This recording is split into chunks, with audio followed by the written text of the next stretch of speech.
So one of the starting places for a lot of just the consideration about planning and zoning, it seems to me, is to, as in a lot of endeavors, is to just kind of stand back and say, what is at the base of all of this? So my bias is, as I look at planning and zoning, when I look at wind regulations in particular, first of all, is that you have to recognize that in this day and age, that wind and wind projects are clearly, by their very nature and their very design, they are agricultural activities. And so they're a new agricultural activity, but they are a way for landowners to be able to utilize the natural resource base which they already own. And so the wind rights come with the property rights, and so you obviously don't put wind projects in populated areas for a whole host of reasons. So it is an agricultural activity, and so I put it in with livestock production, grain, all of the other kinds of pluses and minuses of agricultural activity. And two, the real obvious thing is that to me it is clearly an economic development matter. And so then, as with a lot of things that have to do with economic development, the community gets to weigh in about whether or not they want to take advantage of this opportunity. And so I start at that point and then say, what are the necessary regulations that you need in order to be a good neighbor and take advantage of the economic development opportunity for the good of the community, but do it in a socially, economically, and environmentally responsible way. So, David, you've done this a long time. Is that a good way to think about it as a starting place for planning and zoning?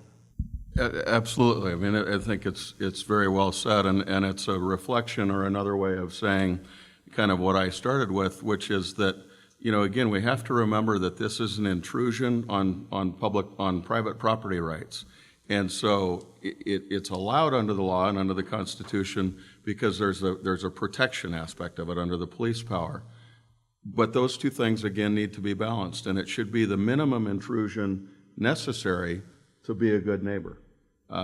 Or there's not that balance, right? If it's overly intrusive, I as the neighbor may think it's great, but it's pretty unfair to the person whose property is being impacted and taken from them in a way that's beyond necessary to really protect my fundamental rights or to be a good neighbor. So yeah, I think that's well said. When one of the toughest questions, and hope nobody asked me this question, was on these wind projects, is where are they going to take the next Western movies with these wind towers? And I thought, if anybody would ever present that question to me, I don't know the answer that I'd be able to say on that. But as far as the setbacks and stuff like that, that is absolutely the way in Holt County when we originally looked at it. We had two things that happened. Our first wind project come across pretty smooth without much opposition, and the reason it came through really smooth was Keystone XL pipeline was coming in on the other side of the county, so there was so much attention drawn to Keystone pipeline that we never had a lot of attention drawn to the original wind farm. But when we set up the original planning and zoning, our goal was that these towers, or the towers, could be put on the corner of an irrigated pivot, and that pivot could go ahead and continue without having to be reversed. And so the setbacks were set in there so that we looked at it as a fact that I as a farmer, or anybody else as a farmer, as another means to bring in income. We've got several guys up in that area that looked at it exactly the same way. So our setbacks was how can we make wind turbines work in Holt County and also make it not too intrusive on not only our neighbors, but also on the fact that we could make it coexist, because we're heavily irrigated in the northern part of Holt County. So that was our main deal, was to make the two coexist, and so far I think it's been successful. Just one quick I think it's a funny story. You mentioned the Keystone XL pipeline, and I think it was your planning commission. We were there for the conditional use permit for the wind project. And, you know, as a land use lawyer, you walk into a hearing room and you see a whole bunch of people there and you kind of go, oh boy, are they here for me? Right? And we walked in there and there were a whole bunch of people in there and they were like setting up a video projector and we were kind of like, oh boy, this could be a long one. And then we figured out that they were there for the pipeline and we were like, oh, that's fine. And we were ahead of them on the agenda too, so it worked out great. So the microphone is open, so if people have questions, you're sure welcome to step up and ask your question. Are there questions? How do you protect the landowners with the decommissioning? When is the money there for that? So that 20 years from now, where they were talking this morning, 10 to 12, we got to repower. Well, say 12 years, they walk away. Is there money set aside for decommissioning, or do the landowners have to take that on? I take it you're asking me. Yeah. I was hoping Dave would take this one, but no. I knew he would. Yeah, we did. Well, in our decommission, which was done through planning and zoning, and I guess, and maybe this will be a question I'll throw back to Dave late in a little bit here. We have what a line of credit, and the BHE or the parent company of the wind farm has to have a $10 million line of credit with us.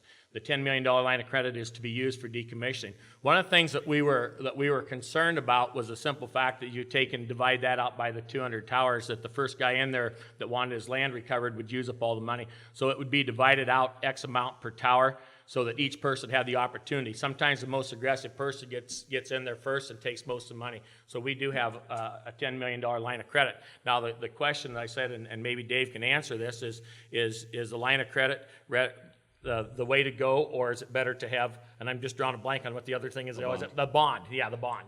Sure. You know, as between a line of credit and a bond, really there's not a difference if they are drawn properly and they're drawn against a competent financial institution. And this goes back to one of those things of make sure there's a why when you're regulating somebody, because what can be very different between a bond and a line of credit is the cost to the developer of acquiring that security instrument. And so if you have a regulation where you just say, well, we want a bond, I like a bond better, I like the sound of that word, and you don't allow a letter of credit, there probably really isn't a reason to only allow a bond in terms of protecting the county and protecting those landowners, but you've now added an expense for that developer for not really, right? We're missing that balance again. You're not really protecting the public health, safety, and welfare. And one of the other things I'll say about decommissioning, most counties, and there's actually decommissioning requirement in state law also through the Power Review Board, where if a county doesn't have decommissioning requirements, it defaults there. And in that state law and in most counties, they don't require that bond or letter of credit for the first 10 years of the project. And the reason for that is a couple of things. One, that's the time period where that project is generating production tax credits, right? That project, if that developer goes bankrupt, let's say somehow during that period, that project is not going anywhere. That project also probably has a 9-figure loan against it. If that developer can't make those loan payments, you better bet that that bank's going to step in and protect its security. That wind farm is not getting decommissioned in those first 10 years.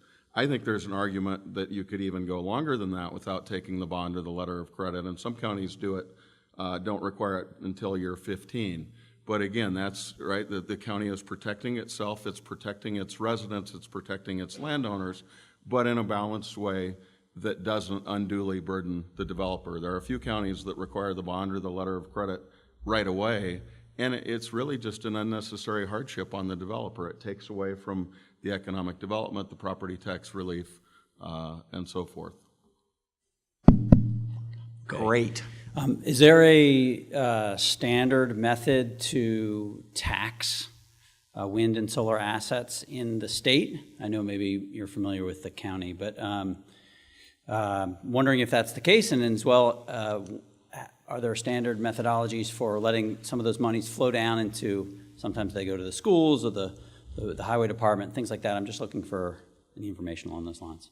Let me maybe give you the legal framework, and then Bill can put some dollars and cents to it. This is perfect. It's like we planned this. Yeah. Thank you for the question. So yes, in Nebraska, wind and solar facilities are assessed 2 different types of property taxes. One is called a nameplate capacity tax. It's an excise tax, $3,518 per megawatt of nameplate capacity per year. It's called a centrally assessed tax because it's assessed through and collected by the Nebraska Department of Revenue here in Lincoln rather than the local county assessor. But by statute, that money then flows right back to the county in exactly the same proportions as would locally assessed property taxes. And the reason for this tax, just a little quick history, it came about in 2010, I believe it was, in LB 1048. The IRS considers a wind turbine the part above the ground personal property, because I guess you could take it apart and move it somewhere. And so it was taxed as personal property with a very short depreciation life. And so it meant that the county's got a lot of tax revenue right at the beginning, and then it really went down. And that wasn't good for the developer, who just had to pay to build the project and then has a huge property tax bill in year one. It's not good for the county either. So the legislature acted and replaced that personal property tax, again, the part above the ground to simplify it, with that flat excise tax.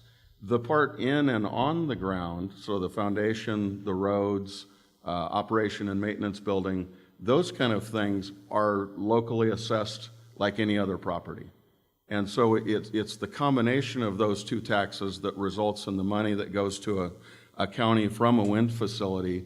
In our experience, those numbers, the 3518 is what it is. The other part of it depends on how the assessor values that property and what that county's tax rate is.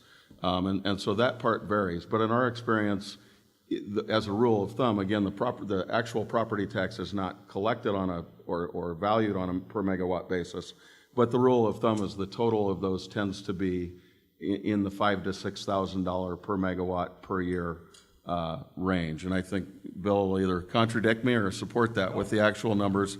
So Grand Prairie is a 400 megawatt project in Holt County, and so by that rule of thumb I just gave you, it should be paying somewhere in the $2 to $2.5 million per year range in property tax. And You're correct. okay, yeah. Yep. So. And I hope you'll go through it, but that, most 2/3 of that goes to the schools, and then the rest goes elsewhere. Very good. He did that without looking at my cheat sheets. Yeah, the nameplate tax for the 400 megawatts up there in Holt County, the annual payment is $1,407,200. That's the nameplate tax. This was just presented to me by the assessor. This gets paid quarterly. It's sent down to Lincoln. From Lincoln, then it's sent back out, and that is divided. That amount is divided amongst, as Dave said, any of the tax levies. So in this particular, the BHE went up there. Holt County's involved in it. That I'm a part of. We have O'Neill schools. Part of it goes into the Boyd County schools. We have the ESU 8, Community College, Lower Niobrara, Lynch Fire District, O'Neill Fire District, Page District, Scott Township, Steel Creek Township, Willowdale Township, Shields Township, and the Ag Society. Every one of those people get a chunk of not only on the nameplate tax, but the personal property tax. So it is divided out.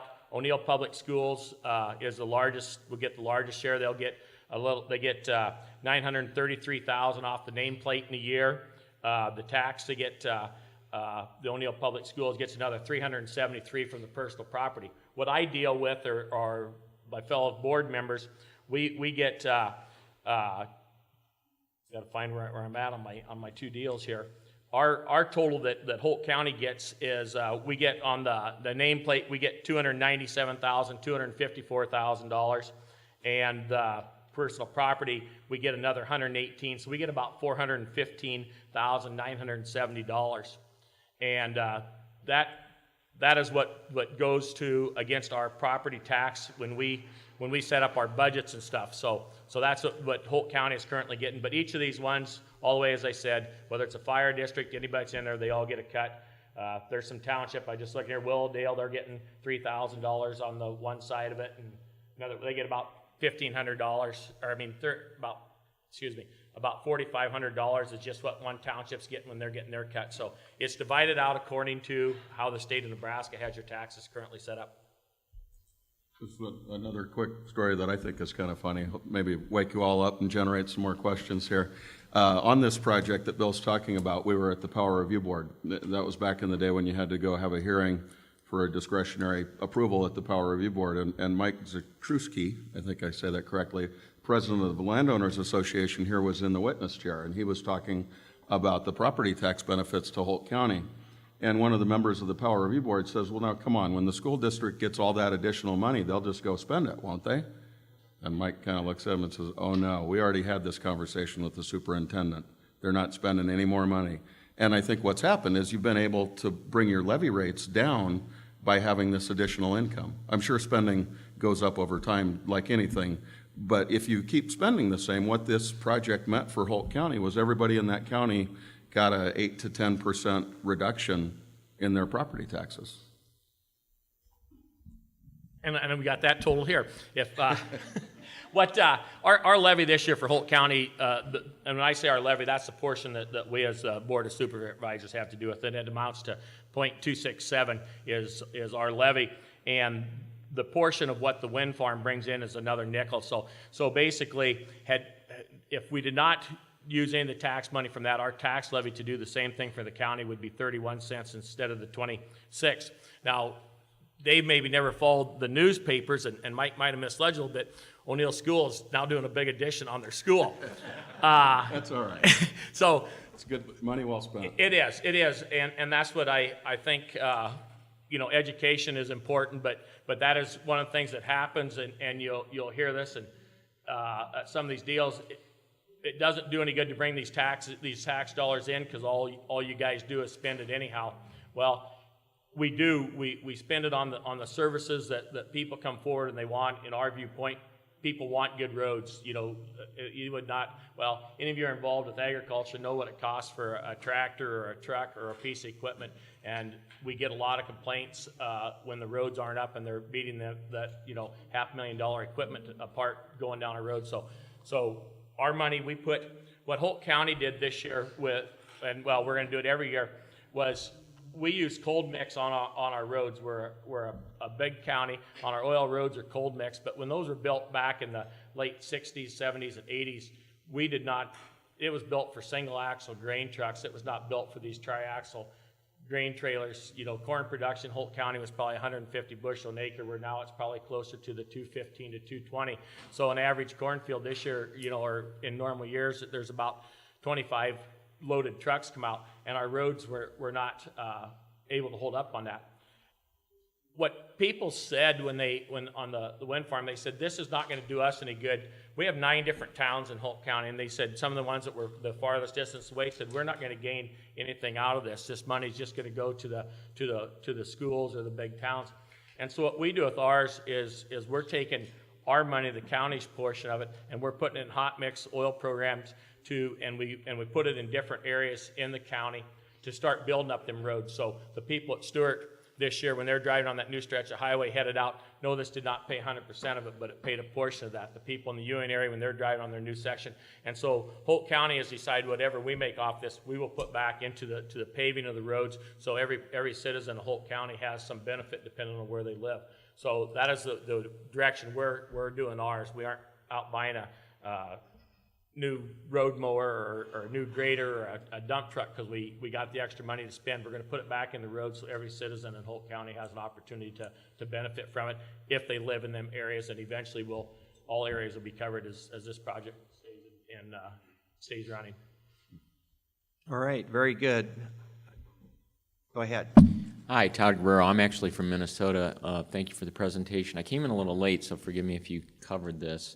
Has Nebraska given any consideration to a state siting regime versus county by county? In Minnesota, all large energy projects, including wind and solar above a certain megawatt, go through the Public Utilities Commission, and the counties have been preempted for larger projects, and I was wondering if Nebraska has considered something like that here. Sure, good question. It's certainly something that people have talked about from time to time. at least with regard to wind and solar energy, there's never really been a serious movement in that direction. As I said before, substantive land use is local. That's a very strong tradition in Nebraska, that local control. The way our utilities work also, there's not a central statewide utility rate regulation, for example, like there is in most or maybe all other states. So it really is, there's that sort of decentralized tradition, if you will, and so there really hasn't been really any serious move in that direction. There's a little bit of statewide substantive zoning regulation for wind farms in state law having to do with the area around airports. They have some special zoning jurisdiction that's given to them in state law. But other than that, it really is a very local, county by county thing. Yeah, my question's for Bill. You mentioned that your first project that was proposed went pretty smoothly due to some other things going on in the county. I come from a county, larger county to the west of you, and we've had a considerable amount of difficulty with planning and zoning regulations that were set 10 years ago.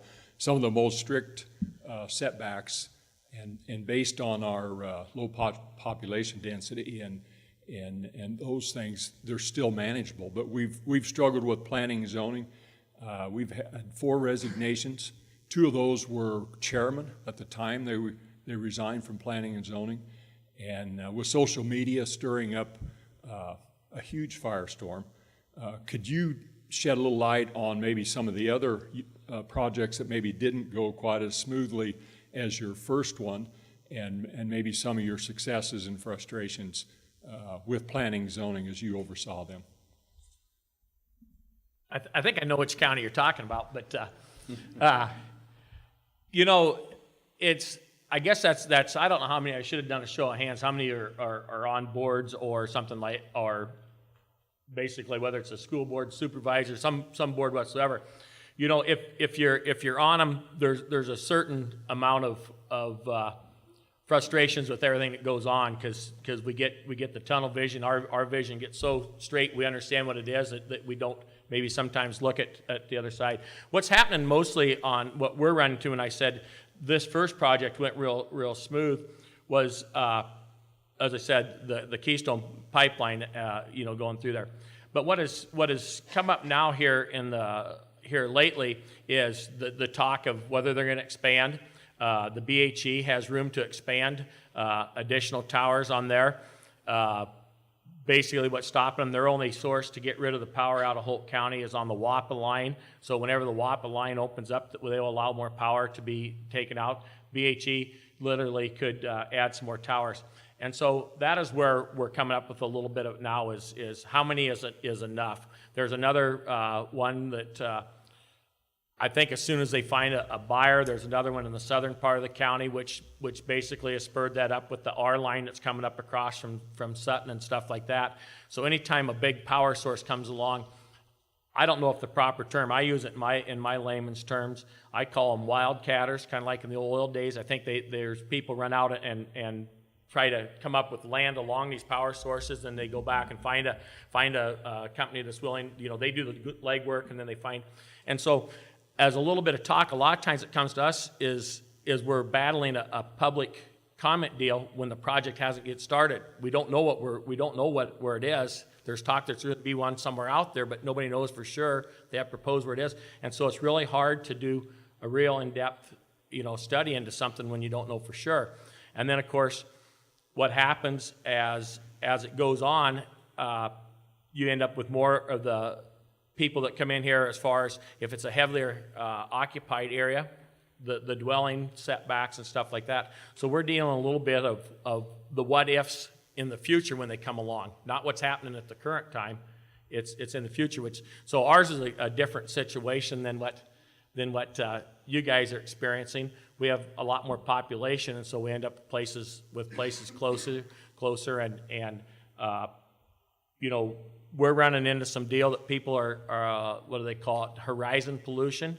Even for cell cell phone towers or communication towers, there's getting to be more and more people that are conscious of where they want to put them, and it makes it tough when you're trying to do stuff for public safety and service, and we have people that oppose the fact that they don't want to have to look at a tower. And I gave the example back at a speech with BHE and don't quote me on the years, but I believe at the back of late 1800s, they had, barbed wire fences were put up, and barbed wire fences changed the view on the horizons. In the mid-1950s, center pivot irrigation come into Holt County, and that was a big deal that they were destroying the views, and so center pivot irrigation completely changed the views on the horizon. Here it was back in 2017. Wind towers were on there. So as evolution changes and time changes, the horizons have changed over the years, because in the areas I'm familiar with, it's gone from, not in my lifetime, but it's gone from no fences to center pivots to towers, and that's probably the biggest complaint that we have is the visual part of it, and the setback from their homes.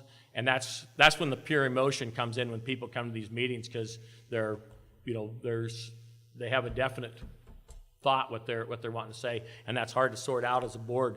I'm looking at from the economic part of it. So we're needing to wrap this up, but how many folks in here have ever served in public office before? So as you know, on some of these issues that you deal with as a public official, is that what you hope for is about equal doses of heat and light. And unfortunately, some of the issues that you deal with run about 10-to-1 heat to light. And so as a public official, and I've been in those meetings and I've been in those situations, to your question earlier, I think I know why some of the folks resign. Is that it's just the stress of having that many people be that unhappy and personalize things, it just isn't worth it anymore. And they finally just go, that's, the toll on their family, the toll on their farms, the toll on their businesses, the toll on their service is just too much. And that's unfortunate. And so our goal should always be to make sure that we keep the civil in civil society. Thank you, Bill, for your service. Thanks to everyone who has served at the public level. Let's give this panel a big hand.